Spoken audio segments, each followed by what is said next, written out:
tingnan nyo lang tong capacitor na to.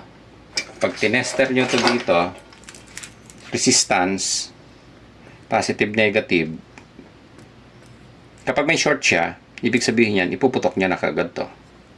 And ang possible na sira, papunta na sa regulator. Kung ang problema nyo is buo siya, buo din ang regulator, ano pa yung possible na puntahan? Bakit pinuputok yung fuse natin? Ito. Dito papasok yung dapat may analyze nyo kung ano pa yung possible problema. Katulad nyan, kung good ang power supply natin, ano yung ibang problema na pwedeng puntahan. Okay, so sa sitwasyon nito, papasok siya sa pan motor. Ang yung resistance.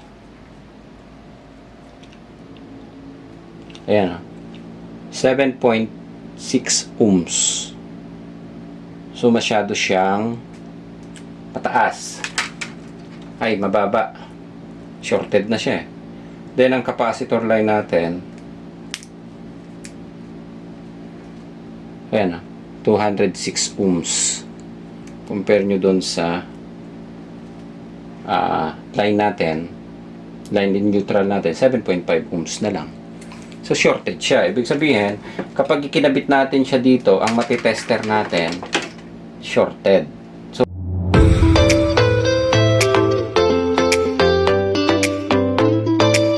ginagawa nating Panasonic na may problema siya. Ang nilalabas niya H11. Ayan. So, ang H11, bakit siya lumalabas? So, usually kasi, ang H11 na problema, ano yan ang tinutukoy niyan kasi is communication or kadalasan doon sa wiring na ginagamit natin. Kung wala doon sa wiring, pwedeng ang problema niya is, pwede manggaling sa indoor, pwede manggaling sa outdoor. So, nandun lagi yung labanan natin. As a service center, usually ang ginagawa dyan is papalitan ng board. Ayan. Pag hindi gumana yung indoor or nasa outdoor, so ang troubleshooting is indoor or outdoor board.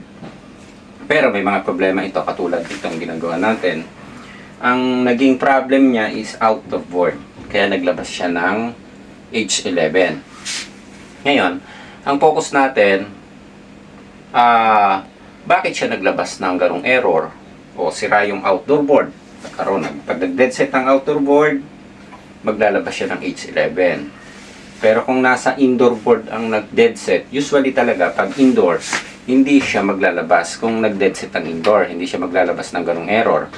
Dahil ang unit totally dead o hindi mo siya mai-on. Pero kapag ka-outdoor ang problema, ang nag-dead set, yung indoor natin, pwede mo pa siyang i-on, mabubuhay, lalabas. Pero yung outdoor, ang madidetect niya, H11, kung sira ang outdoor. Ayan. So sa issue nito, ang sira niya talaga is yung outdoor board. Pumuputok yung pinaka-fuse niya. Once na pumutok yung fuse niya, dito, teka, para makita. Ito, kapag ka pumutok ang fuse niya, ito kasi yung section ng power supply. Ayan. Kapag ka pumutok ang fuse niya na papunta dito sa power supply, maglalabas siya ng error. Kung ngayon, ang tanong natin, bakit pumuputok yung fuse na yan? Ayan. So, ang titingnan natin dyan, ano ba yung mga parts na pwedeng puntahan? Kasi kung hindi natin ma-analyze yan, sira ang board, nag-dead set, putok yung fuse, or putok regulator, then, magpapalit lang tayo ng board. Ang siste, ganun ulit ang lalabas. So sa issue nito kasi, ang naging problem nito is yung ating fan motor. So ini-out na yung fan motor nito kasi kinuha na nung may-ari yung fan motor. Kaya wala na siya dito. So ano to, kinanvas siya, naghanap sila ng ibang parts. Pero sabi nga natin, ang ginagamit natin once na service center tayo ng Panasonic, yung original parts ng Panasonic ang ginagamit natin. So katulad nito, original parts na kailangan natin ikabit. Ayan. So, naging issue nito, pan motor. Although, sira din yung outdoor board, pero, ang main problem niya kung bakit nasisira yung outdoor board dahil doon sa pan motor. Yung inilabas natin na video nung nakaraan, doon sa part 1, yung dalawang linya na to, yung yellow at saka blue, yan, yung yellow at saka blue na wire, nagkaroon siya ng shorted. So, ang nangyayari, kapag nagkaroon ng short yan, eto kasing pan na ito, yung dinaanan nito kasama doon sa fuse nung outdoor. Ayan, so tingnan nyo na lang yung video natin doon sa nakaraang inilabas natin. Once na nagkaroon ng short yung pan motor, puputokin niya talaga ang fuse. So kaya pag nakita nyo yung ganong problema, yung pumutok ang fuse, so ang pinakamagandang i-check nyo, titingnan nyo kung shorted ang pan motor. Kung hindi naman nagkaroon ng shorted doon sa power supply. Ayan. So, ikakabit na lang natin ito. Okay, so ikakabit lang muna natin itong pan motor na to bago natin i-fix.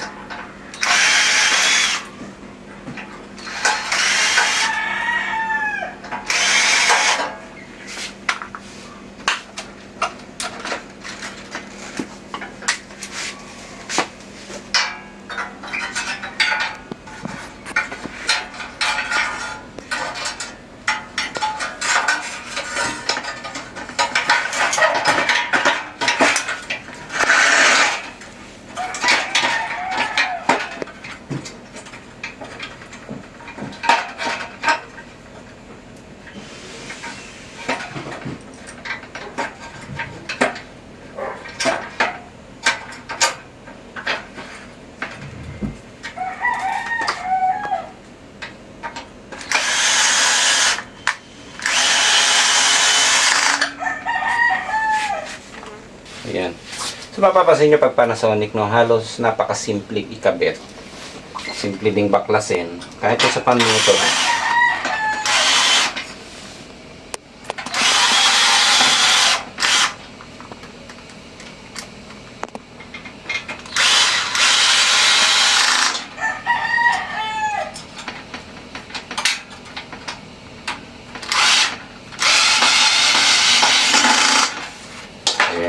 So, ang kulang pala nito yung tornilyo, no?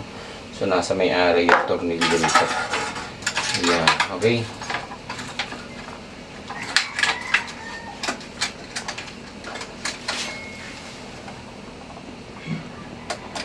Ayan, okay na.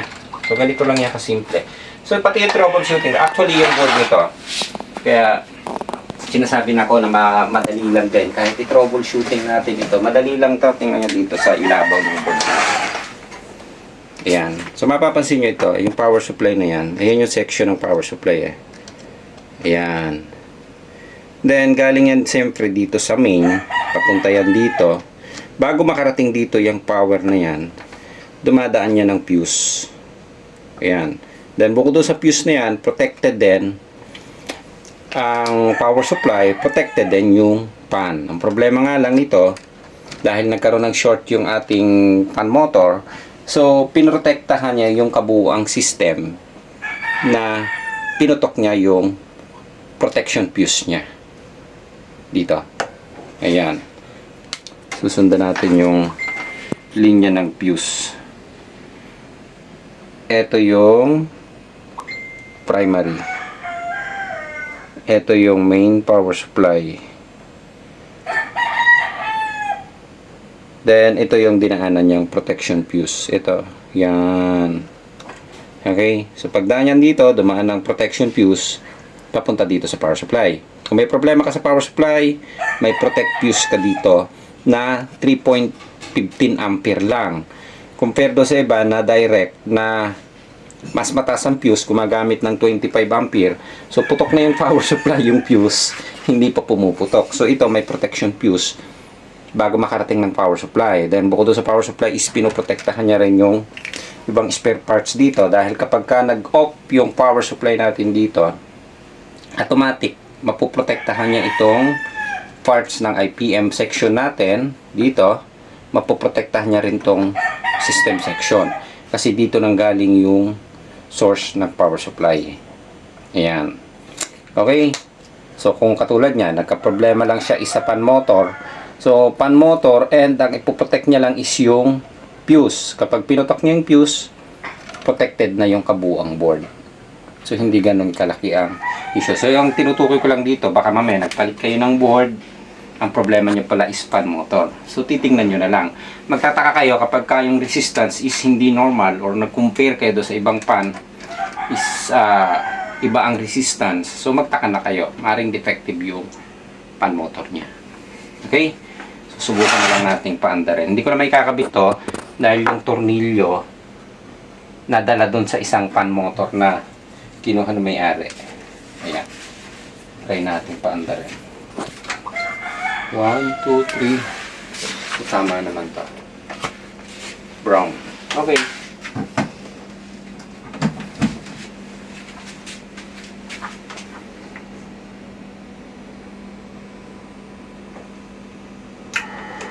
Ayan. So, yung pan, umaandar na to. Ayan. Okay na yan. Umandar na ng diretso. Ganyan talaga yung Panasonic niya. Then, meron to. Wala lang tayo remote nito. Meron yang doon sa remote control natin. Meron siyang AC reset doon. Kapag katulad niya, nagbaklas kayo, pwede nyo pindutin yung pinaka-button doon. Okay? Ayan na. Maandar na rin to.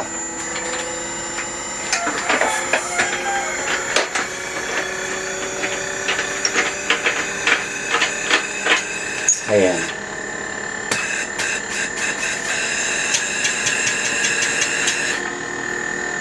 Okay, so maandar na to. Maandar yung pan, maandar na rin yung unit. Kailangan na lang i-tornilyo ito ba? Okay, papalutin na natin. So yun lang, kasi ginawa na lang natin itong video na to para baka mamaya kasi nakita nyo dead set yung board, palitan nyo. Pero kung fuse lang, usually pag pinalitan nyo lang ng fuse na yan, hindi naman siya major parts. Usually, yan talaga ginagawa pa namin. Pero kung talagang may malala na yung trouble or hindi na siya talaga pasok doon sa standard namin, hindi na namin talaga nire-repair yan. Nire-replace talaga namin ng board. Kasi unang-una, yung quality ng trabaho ang kailangan nating pangalagaan dito. Ayan. Then, yon kung makita nyo yan, putok nga yung fuse na yan, i-check nyo yung pan, yun yung pwedeng panggalingan, or i-check nyo yung compressor, pwede rin puntahan. Kung may, usually naman pag chinek, marunong na tayo mag-check do sa compressor, is balance lang, pero kung grounded, usually, pag nagkaroon ng grounded yun, maaaring putokin niya rin yung fuse.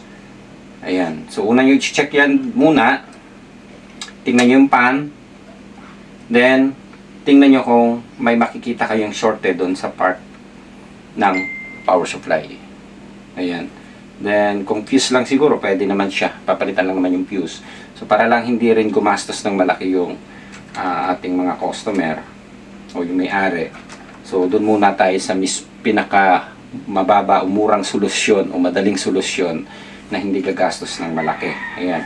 So, dito sa problema na to, hindi tayo gumastos ng malaki doon sa board dahil hindi tayo nag-replace.